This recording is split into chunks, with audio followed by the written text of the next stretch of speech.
Hello guys, अगर आप लोगों को मेरे वीडियोस पसंद है तो मेरे वीडियोस को लाइक कर दिए, शेयर कर दिए एंड सब्सक्राइब कर दिए। और सिस्टम ऑफ सर्च के पिछले एपिसोड के एंड में हमने देखा था कि चुईवान अपना पूरा फोर्स यूज करके उस स्वार्ड स्टोन पर एक जोरदार अटैक करते थे। इसके वजह से चुईवान ऐसा नीचे आकर गिर जाता है। इसके बाद जैसे तैसे संभाल के चुईवान उठ जाता है। उठने के बाद अपने मन ही मन सोचने लगता है, अरे बाप रे, यहाँ पर क्या हो रहा है बिजी। क्योंकि जब मैं पहले बार स्वार्ड स्टोन पर अटैक उसे तुरंत बाद ये स्वार्ड स्टोन पूरी तरह से बर्बाद हो गया। और इस बार उससे 10 गुना फोर्स से अटैक किया, फिर भी ये स्वार्ड स्टोन बर्बाद होना छोड़ी, इसके ऊपर छोटा सा खरोच भी नहीं है। पर ये भी कोई बुरी बात नहीं है, क्योंकि इसकी वजह से मुझे ये समझ आ गया कि इस स्वार्ड स्टोन को ताकत को यूज करके बिल्कुल भी बर्बाद नहीं किया जा सकता। अगर मैं सच में इस स्वार्ड स्टोन को बर्बाद करना चाहता हूँ तो मेरे पास ताकत के साथ कुछ और होना चाहिए, और वो क्या है उसके बारे में सोचने के लिए मेरे पास अब समय बिल्कुल भी नहीं है। क्योंकि मैं पहले ही इस केव के अंदर काफी दिन रुक चुका और कुछ और दिन यहाँ पर रुक के कल्टिवेट किया, तो बाहर की तरफ एल्डर भाई मेरे लिए चिंता कर रहे होगी। इसलिए अभी मैं ये केव के छोड़ के जाता हूँ। उसके बाद जब मुझे आगे जाकर कोई अपॉर्चुनिटी मिल गया तो फिर से यहाँ पर आकर स्वार्ड स्टोन के बारे में और भी पता करूंगा। अभी आप उसी जुआन यहाँ से एक कमरे के अंदर वहां पर वो पीवन चुपचाप अपना कल्टिवेशन किए जा रहा होता, तभी वहाँ पे एक डिसेबल आ जाता है और बोलने लगता है कि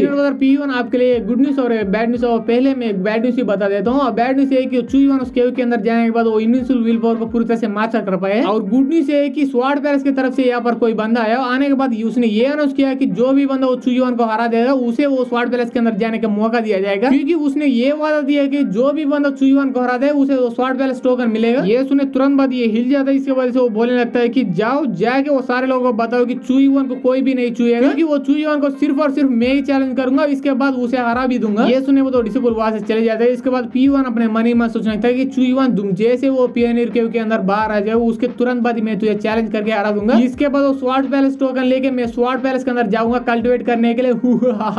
तभी अब एक जेल जैसे दिखने वाली कमरे की तरफ तब हम देखते हैं वहां पर एक बड़ा सा ब्लास्ट हो जाता है। ब्लास्ट होने के तुरंत बाद उसी जेल के कमरे के अंदर से कोई बंदा बाहर आ जाते हैं और उसे देखने के बाद कुछ लोग वहां पर आ जाते हैं उसी बंदे को देखने लगते हैं। तब हम फाइनली उस बंदे को देखते हैं। उसका नाम जो हेंकुआंग होता है, आगे से हेंकुआंग बोलेंगे। और उसे देखने के बाद वहां पर सारे लोग बोले होते सीनियर ब्रदर हेंकुआंग आप फाइनली 5 साल के बाद बाहर आ ही गए। तब हेंकुआंग बोलने लगता है कि जाओ, जाने के बाद सारे लोग बोले चुईवान को छूना भी मत क्योंकि वो मेरा है। ये सुनने के बाद वो लोग भी वहां से चले जाते हैं। इसके बाद वो हेंकुआंग अपने मन ही मन सोचने लगता है कि चुईवान मेरा वेट करो क्योंकि तेरे अंदर का वो इनविंसिबल स्वार्ड विल पावर मेरा ही है। तभी आप इसी छूटा उस केव के बाहर की तरफ वहां पर एल्डर भाई चुईवान का वेट कर रहे होता है। तभी वो चुईवान उस केव के अंदर बाहर आ जाते हैं। इसके बाद चुईवान बोलने लगता है कि देखो सिस्टर भाई मैं फाइनली आ ही गया, तो इसलिए आपको मेरे बारे में और चिंता करने की कोई भी जरूरत नहीं। इसके बाद एल्डर भाई चुईवान के पास आ जाते और आने के बाद बोलने लगते हैं कि बच्चे का क्या तुमको किसने बोला मैं तुम्हारे बारे में चिंता कर रही हूँ। वो सब तो छोड़ो, कांग्रेचुलेशन तुमने फाइनली वो इनविंसिबल स्वार्ड विल पावर को मास्टर कर ही पाए हो। और ऐसे ही दोनों बातें करते करते फाइनली वो जुआन यहाँ से के अंदर आ चुके होते। और इसके बाद ये एल्डर भाई बोलने लगते हैं कि चुईवान तुमने इतना मेहनत करके वो स्वार्ड विल पावर को मास्टर कर पाए हो, और ये तेरे लिए अच्छी बात भी हो सकती है या बुरी बात भी हो सकती है। क्योंकि कुछ ही दिन पहले स्वार्ड पैलेस की तरफ से कोई कमी नहीं यहाँ पर आया। आने के बाद उसने ये अनाउंस किया कि जो भी बंदा तुझे हराएगा उसको वो स्वार्ड पैलेस का टोकन दिया जाएगा। इसलिए तुझे हराने के लिए वो स्वार्ड पैलेस का टोकन जीतने के लिए सारे डिसेबल हमारे जुआन यहाँ सेक्ट का तड़प रहे लिटरली। तो इसलिए आगे होने वाली इनर सेक्ट की कॉम्पिटिशन में तुझे काफी दिक्कत होने वाली है। ये सुने बाद चुईवान बोलने लगता ओहो ओहो, तो ये सी बात है, अगर मुझे वो इनर डिसेबल बनना है तो पहले जुआन यहाँ सेक्ट के सारे डिसेबल को हराना पड़ेगा मुझे। और मुझे पहले ये लगा था कि मेरे पास अब वो इनविंसिबल स्वार्ड विल पावर है, इसके वजह से मैं आसानी से वो इनर डिसेबल बन जाऊंगा। अगर सच में मैं इतना आसानी से वो डिसेबल बन जाऊँ तो मुझे भी काफी ज्यादा बोरिंग लग जाती है। और अब तो काफी ज्यादा मजा आएगा वो सारे डिसेबल को हरा के इनर डिसेबल बनने में। ये सब बात करते करते वो सामने की तरफ जा ही रहा था, तभी उसके सामने कुछ लोग आ जाते। आने के बाद बोलने लगता है अरे बाप रे, देखो देखो हमारे आउटर सेक्टर डिसेबल के रैंकिंग फाइनली आ चुका है। सुने बाद चुईवान और एल्डर भाई भी दोनों वो रैंकिंग को देखने के लिए उसके पास जाने लगते हैं। और तभी हम देखते हैं वहाँ पर एक एनर्जी से बना हुआ बोर्ड होता है और उसी बोर्ड के ऊपर वो रैंकिंग के नाम लिखा हुए होते हैं। और उसमें से फर्स्ट प्लेस वो जुओ हेंकुआंग का नाम लिखा हुआ था, सेकंड प्लेस के ऊपर पीयूआन का नाम, और थर्ड प्लेस के ऊपर लुओसेन का नाम, और फोर्थ प्लेस के नाम जुआन क्वियान का नाम लिखा हुआ था। फाइनली फिफ्थ प्लेस पर वो फेंगली का नाम लिखा हुआ था और उसके ब्रैकेट में TBD लिखा हुआ था, इसका मतलब टू बी डिसाइडेड। और वो बोर्ड को देखने के बाद डिसेबल पूरी तरह चौंक जाता है और पूछने लगता है अरे बाप रे यहाँ पर क्या हो रहा है, क्योंकि वो फर्स्ट क्लास के ऊपर वो जुओ हेंकुआंग का नाम क्यों लिखा हुआ है। क्योंकि मैं सेक्ट में अगर पूरा 2 साल जो हो चुके हैं फिर भी मैं उसका नाम बिल्कुल भी नहीं सुना इस सेक्ट के अंदर। ये सुने वो तो वहीं पर एक और डिसेबल होता है, वो बोलने लगता है कि तुम 2 साल पहले आ चुके हो तो इसीलिए उसके बारे में तुझे बिल्कुल ही नहीं पता। और वो जुओ हेंकुआंग 5 साल पहले हमारे जुआन सेक्ट के आउटर सेक्टर डिसेबल में सबसे स्ट्रॉन्गेस्ट बंदा था, पर 5 साल पहले उसने अपने ट्रेनिंग करते करते कुछ ऐसा गड़बड़ की, इसके वजह से उसका पूरा कल्टिवेशन हिल गया। और तब से लेकर अब तक वो एक साल के अंदर अपने आप को बंद करके अपने कल्टिवेशन को ठीक करने लगा था। ऐसा लग रहा है अब वो अपना कल्टिवेशन को पूरी तरह से ठीक कर चुका है, तो इसलिए अब फाइनली वो वापस आ ही गया। अगर सच में वो हेंकुआंग वापस आ गया, आने के बाद ये इनर सेक्ट के कॉम्पिटिशन में पार्टिसिपेट कर रहा तो लिख के बोल सकता हूँ इस साल होने वाली इनर सेक्ट की कॉम्पिटिशन में वही फर्स्ट नंबर पर आएगा। ये सुने वो तो पहले वाला डिसेबल पूछने लगता है कि वो सब तो ठीक है, वो पर वो 5th 5th पोजीशन पर वो फेंगली क्यों लिखा हो रहा है, उसके ब्रैकेट में टू बी डिसाइडेड क्यों लिखा हुआ है, क्योंकि कुछ ही दिन पहले चुईवा ने इनडायरेक्टली वो फेंगली को कुत्ते के मुंह हरा दिया। तो इसलिए अगर 5th प्लेस पर किसी का नाम आना चाहिए तो वो चुईवन का नाम ही आना चाहिए। ये सुनिए वो तो दूसरा वाला डिसेबल बोलने लगता है कि मुझे भी इसके बारे में अच्छी तरह से नहीं पता, पर मैं गेस करूं तो चुईवन का कल्टीवेशन लेवल अभी तक 8th लेवल पर ही है और वो फेंगली का कल्टीवेशन लेवल 9th लेवल पर है। और इसके साथ मैंने ये भी सुना था कि उसका अंकुल यानी वो एल्डर फांग उसको सीक्रेटली ट्रेनिंग भी दे रहे हैं और कुछ लोग उसके बारे में ये बात कर रहे होते उस ट्रेनिंग के बाद वो फेंगली काफी ज्यादा ताकतवर बन चुका है। तो इसलिए मुझे ऐसा लग रहा है सारे रीजन की वजह से चुईवन के बदले वो फेंगली का नाम है वो 5th पोजीशन पर। ये सुने वो पहले डिसेबल बोलने लगता ओहो तो ऐसी बात है, मुझे सब कुछ समझ आएगा। पर वो 4th लेवल पर वो जू क्वियन कियान का नाम है और वो कौन है उसके बारे में पहले कभी नहीं सुना है जुआनिया सेक्ट के अंदर। क्या तुम्हें उसके बारे में भी पता है? तभी दूसरा वाला बंदा भी बोलने लगता है कि उसके बारे में मुझे भी नहीं पता, पर मैं यहाँ पर बहस कर सकता हूँ। वो हमारे शहर के 500 बड़े फैमिलीज में एक फैमिली की लड़की हो सकती है, क्योंकि यहाँ पर वो सिर्फ इनर डिसेबल का कंपटीशन नहीं चल रहा बल्कि वो स्वाट टोकन के लिए कंपटीशन भी चल रहा है। तो इसलिए मुझे ऐसा लग रहा है वो स्वाट टोकन के लिए यहाँ पर आ रही है। और तभी हवा में उठता हुआ फर्स्ट वेल्डर वहां पर आते तो आने के बाद बोलने लगता है कि अगर तुम्हारे सारे बकवास बंद हो गए तो मेरे बात अच्छी तरह से सुन लो, क्योंकि ये न्यूज इनर सेक्ट में जाने के लिए टेस्ट के बारे में है और उसके बारे में सेक्ट लीडर ने ये डिसीजन लिया है कि वो इनर सेक्ट के टेस्ट कल ही से होने वाला है। तो इसलिए आप सभी लोग तैयार हो जाए इस टेस्ट के लिए। और ये अनाउंसमेंट सुनने के बाद ये सारे डिसेबल पूरी तरह से हिल जाते हैं और बोलने लगता है क्या क्या क्या क्या इनर सेक्ट के डिसेबल कंपटीशन इतना जल्दी होने वाला है? मुझे लगा था कि ये कंपटीशन कुछ और देर के बाद होने वाला, तो इसलिए मैंने इसके बारे में कुछ भी तैयार नहीं किया। अभी वही पर एक और डिसेबल बोलने लगता है कि वो सब तो छोड़ो भाई, इस ईयर कंपटीशन में वो जू हेंगवांग भी आने वाला है, तो इसलिए हम कितना भी तैयार कर ले वो हेंगवांग के सामने वो सारी तैयारी बेकार है। ये सुने बाद एलर भाई चुईवन से बोलने लगते हैं कि चुईवन मुझे ऐसा लग रहा है वो सेक्ट लीडर ने तुम्ही को अपने ध्यान में रख के ऐसे इनर सेक्ट के कंपटीशन जल्दी रख रहा है, क्योंकि अगर ये सारे डिसेबल वो इनर सेक्ट के डिसेबल कंपटीशन में पार्टिसिपेट करेंगे तो तुम पर कुछ ही डिसेबल ऐसा फोकस करेंगे, क्योंकि वो स्वाट पैलेस का टोकन सिर्फ एक ही बंदे को मिल सकता है, पर वो इनर सेक्ट में जाने का मौका और सीनियर सेक्ट डिसेबल बनने का मौका एक से भी ज्यादा बंदे को मिल सकती है। तो इसलिए मुझे ऐसा लग रहा है 50% से ज्यादा डिसेबल वो इनर सेक्ट डिसेबल सीट के लिए कम्पीट करेंगे और तुझे अकेला छोड़ देंगे। तो इसलिए तुम पर भी उतना खतरा नहीं आएगा और तभी हमारे एपिसोड यहीं पर खत्म हो जाती है। अगर आप लोगों को ये एपिसोड पसंद आए तो एपिसोड को लाइक कर दीजिए, शेयर कर दीजिए एंड सब्सक्राइब कर दीजिए and thanks for watching guys.